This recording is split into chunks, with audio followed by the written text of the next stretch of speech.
প্রিয় দেশবাসী, আজকে আপনাদের এই গণবিপ্লব, এই অভ্যুত্থানের মাধ্যমে পুরো বাংলাদেশে যেটি হয়েছে সেটি হচ্ছে বাংলাদেশকে সামনে নিয়ে যাওয়ার বা বিজয়ের একটি প্রাথমিক ধাপ।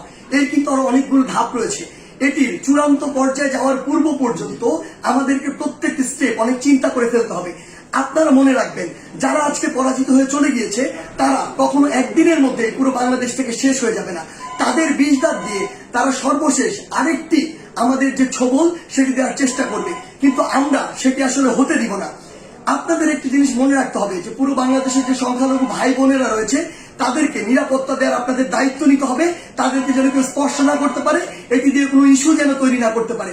আরেকটি গুরুত্বপূর্ণ বিষয় আপনাদের মনে রাখতে হবে, সেটি হচ্ছে পুরো বাংলাদেশ, এই যে সম্পদগুলো রয়েছে এগুলো কিন্তু আমাদের সম্পদ, জনগণের ট্যাক্সের টাকায় গড়া এই সম্পদগুলো, এগুলো যেন আমরা বিনষ্ট না করি, কোথাও যেন জ্বালাও পুরাও ভাঙচুরে এই বিষয়গুলো আমরা না চালাই।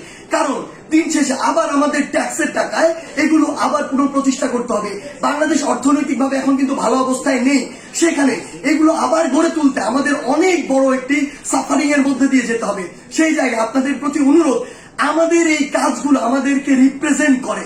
তাই কেউ কোন একটি কাজ করেছে, অপকর্ম করেছে, বাংলাদেশে পশুর মতো অনেক কাজ করেছে, ফ্যাসিজম করেছে, যা ইচ্ছা তাই করেছে, আমরাও সেটি করতে পারি না। যদি করি তাহলে তাদের সাথে আমাদের পার্থক্য থাকে না, বরং আমরা দেখিয়ে দিব যে কিভাবে আগামীর বাংলাদেশকে বিনির্মাণ করা যায়। আপনাদের কাছে আমাদের প্রাণের অনুরোধ, আমাদের এই সম্পদগুলো, রাষ্ট্রীয় সম্পদগুলো আপনারা রক্ষা করুন, ভাঙচুর জ্বালাও পোড়াও থেকে আপনারা দূরে থাকুন। আমাদের যারা মিডিয়া কর্মী ভাই বোন রয়েছে তাদেরকে আপনারা সহযোগিতা করুন। সর্বোপরি আমাদের ওই চূড়ান্ত বিজয়ের পর্যায়ে যাওয়ার পূর্ব পর্যন্ত প্রত্যেকটি স্টেপ ইমোশন দিয়ে নয়, চিন্তা করে ফেলুন। ধন্যবাদ।